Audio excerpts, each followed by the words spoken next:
dipersembahkan oleh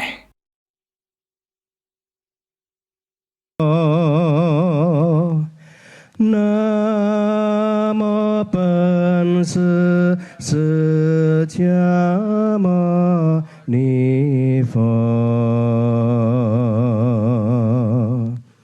Namo Panse Sejama Nifa Namo Panse Sejama Nifa Namo Panse Sejama Nifa Namo Panse Sejama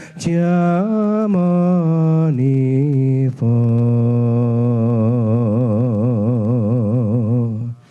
Namo Panse Sejama Nifa Namo Panse Sejama Nifa Namo Panse Sejama Nifa Namo Panse Sejama Nifa Namo Panse Sejama Nifa 愿消善障诸烦恼，愿得智慧真明了，不愿罪障悉消除，世世藏心菩萨道。阿弥陀佛。 Kami ucapkan terima kasih kepada Sangha Mahayana. Untuk selanjutnya doa akan dilakukan oleh Sangha Theravada. Kepada Sangha Theravada kami persilakan.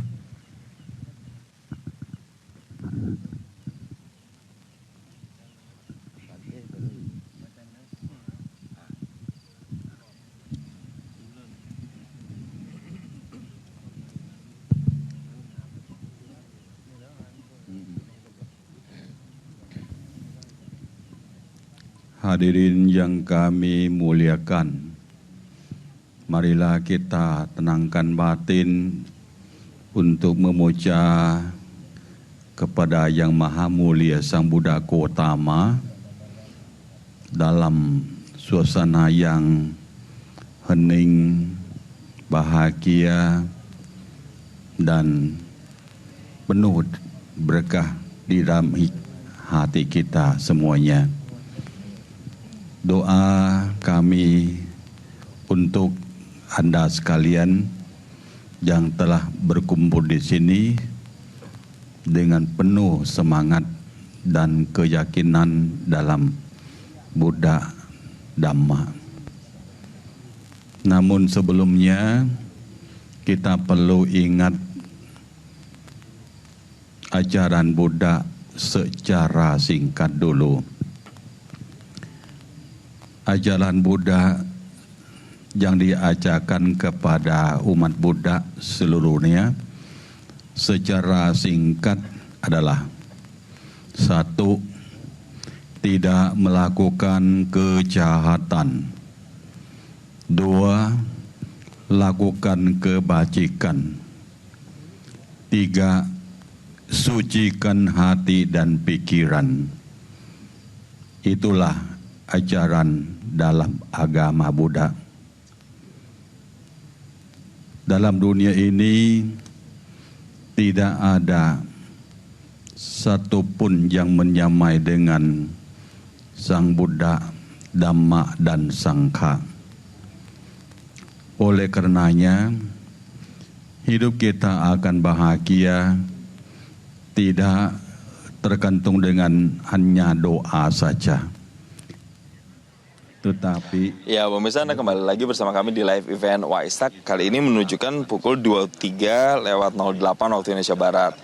Artinya kurang dari 50 menitan lagi pemirsa, detik-detik Waisak akan segera dijelang. Dan yang saat ini sedang berlangsung adalah masih doa-doa yang nantinya akan diantarkan secara bergantian oleh majelis. Nah, saya kembali lagi ke Bante. Bante, kan kalau kita melihat ajaran Buddha, ini nampaknya universal. Bahkan kalau saya melihat pandangan mata, ini banyak loh dari umat beragama lain yang juga datang begitu. Bahkan ada warga asing juga. Ini apakah menandakan bahwa Buddha itu mengajarkan sebegitu besarnya toleransi? Ya, jadi memang ketika kita melihat di masa awal ya, ketika Buddha mulai berkembang, di mana kita melihat banyak sekali sistem yang diubah oleh Sang Buddha sendiri di waktu itu. Contohnya adalah sistem kasta, di mana untuk menjadi murid Sang Buddha tidak perlu dari kasta-kasta tertentu, dan semua di sini diterima dalam hal posisi yang sama. Tidak dibeda-bedakan antara ini kasta ini, suku ini, itu nggak ada. Jadi ini mungkin toleransi yang pertama dari Sang Buddha. Yang kedua, memang kita lihat di sini banyak sekali masyarakat dari luar negeri ya. Tadi ada dari Jepang, kemudian Korea, beberapa foreigner ya, mungkin dari Eropa, dan juga yang sudah pasti setiap tahun dengan kita tuh negara-negara di South Asia, ya Malaysia, Singapura, Thailand, Laos, itu sudah biasa. Dan tahun ini yang spesial adalah dari Bhutan dan India.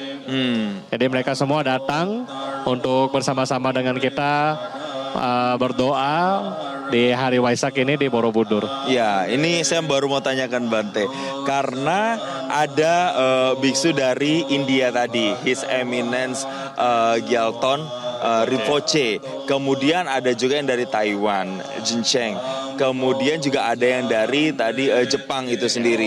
Dengan hadirnya mereka ini, sebenarnya ini menunjukkan simbolisasi apa sih Bante kepada masyarakat yang datang hari ini?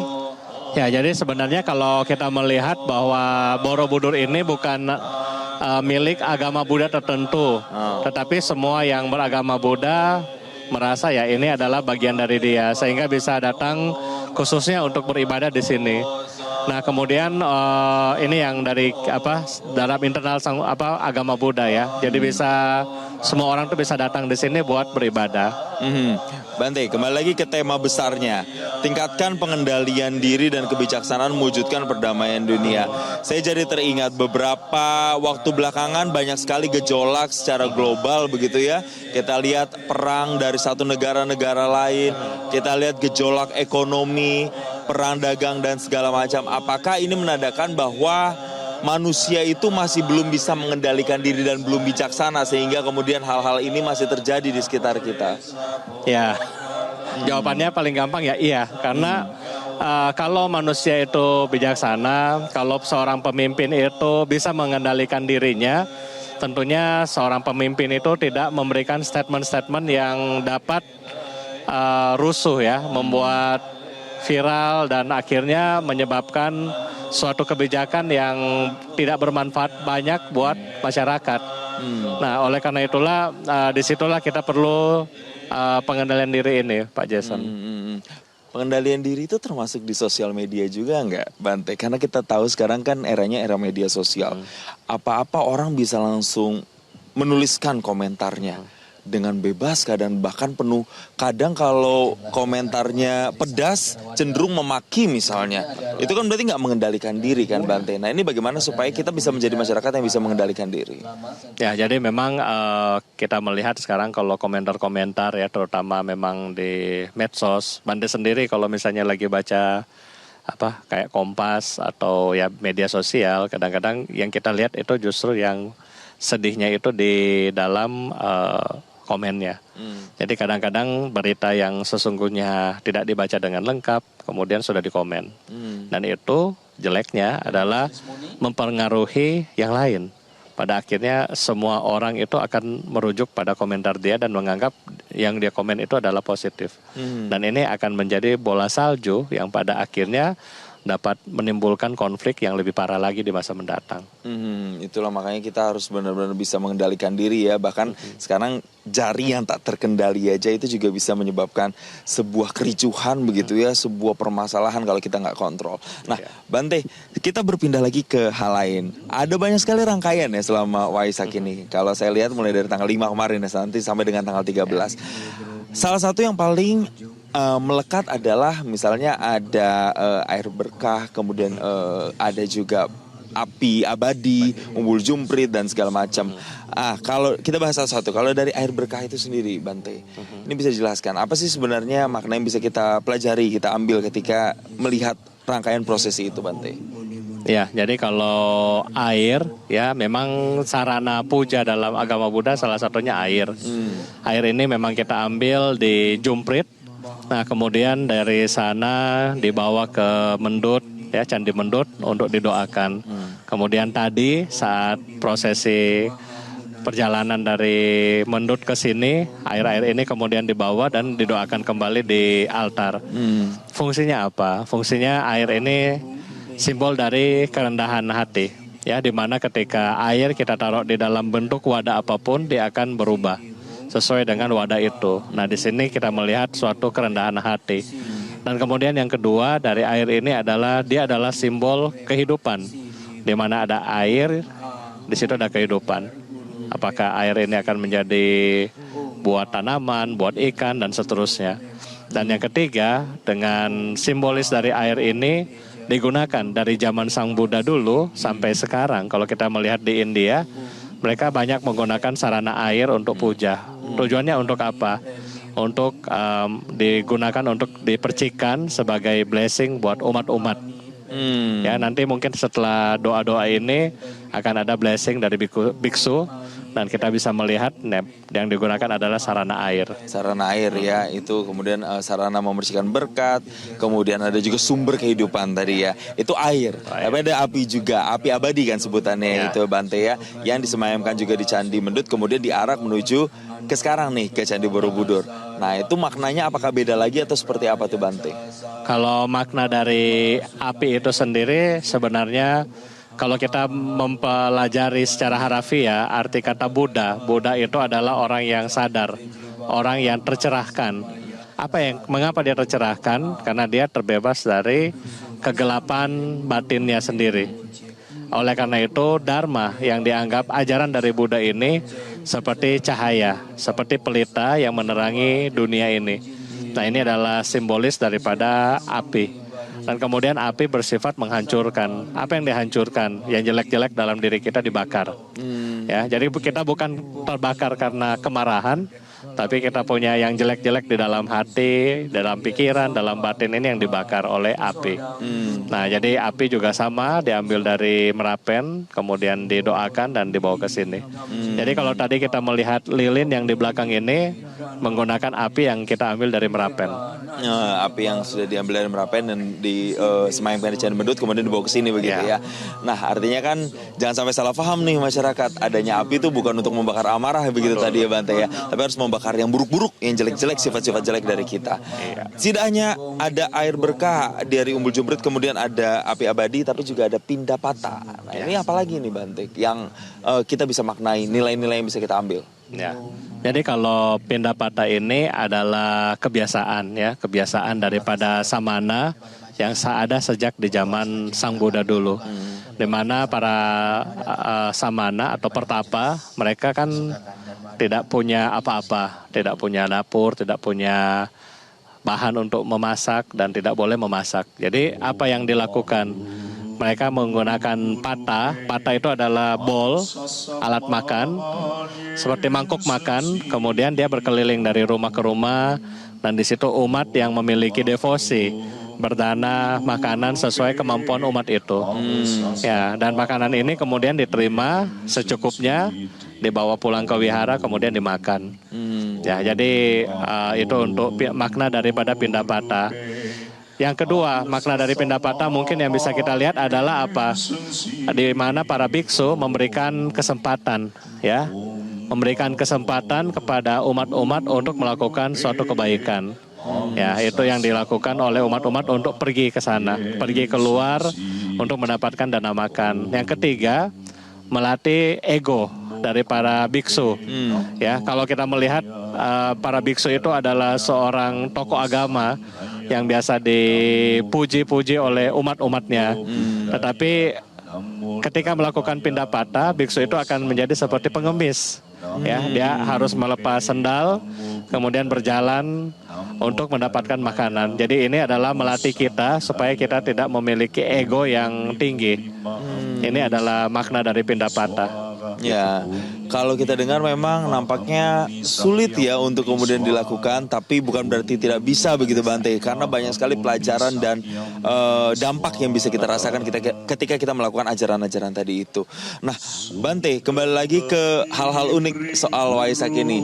Tadi ada dekorasi, ada warna, ada bunga, ada juga lampion. Nah, kalau lampion ini apakah mengindikasi atau mensimbolisasi apa dalam peringatan Trisuci Waisak? Ya. Jadi kalau kita mungkin Bante balik sebentar ke Pindapata ya. Jadi waktu pas awal-awal juga saya pulang ke Indonesia melakukan Pindapata ini kagok juga. Karena kan ketika kita jalan kita ketemu dengan orang yang kita kenal, kemudian mereka berdana. Nah, rasa gengsi itu masih ada bahwa saya dulu kan pernah kerja sebagai profesional, kemudian kok saya kayak begini ya, mesti menjalankan seperti ini. Itu adalah pergolakan batin, di mana kita bergolak batin itu ya antara pengendalian diri dan wisdom yang tadi, kebijaksanaan yang tadi. Sampai satu saat muncul bahwa kita harus menyadari bahwa inilah kita sekarang, inilah posisi kita sekarang yang kita harus menjalankan seperti itu. Jadi ini adalah wisdom yang muncul untuk mengalahkan kita punya gengsi. Apalagi kan ya saya juga orang Manado yang gengsinya biasa tinggi ya. Nah, sehingga ketika Pindapata itu merubah banyak sekali proses gengsi itu di dalam diri kita. Yang sudah mendarah daging tentunya ya. Sehingga bagaimana sampai sekarang pun kalau saya sendiri ke Manado, saya juga melakukan Pindapata untuk keliling di sana. Dan bayangkan tentunya yang kita berjalan itu ketemu dengan teman, bertemu dengan keluarga, dan itu menjadi suatu hal yang ya sudah jadi natural buat kita. Iya. Karena itu dibiasakan ya. Iya, makanya itulah ketika itu wisdom muncul, maka ternyata gengsi itu sebenarnya nggak ada apa-apa gitu. Gitu. Iya. Bahkan sampai ajaran untuk bisa mengalahkan gengsi itu tuh juga bisa kita maknai di peringatan Hari Trisuci Waisak ini. Bante, ini kurang lebih sekitar beberapa menit lagi. Sudah 23.20 waktu Indonesia Barat. Nanti 23.55 lewat 29 detik kita akan sama-sama menjalani detik-detik Waisak. Apa sebenarnya juga yang bisa kita maknai dari 3 peristiwa penting yang dialami Siddhartha Gautama di detik-detik Waisak? Kami akan hadirkan perbincangan usai jeda. Tetaplah bersama kami di live event Waisak 2569 Buddhist Era. Jelajahi cara baru mendapatkan informasi. Download Metro TV Extend sekarang.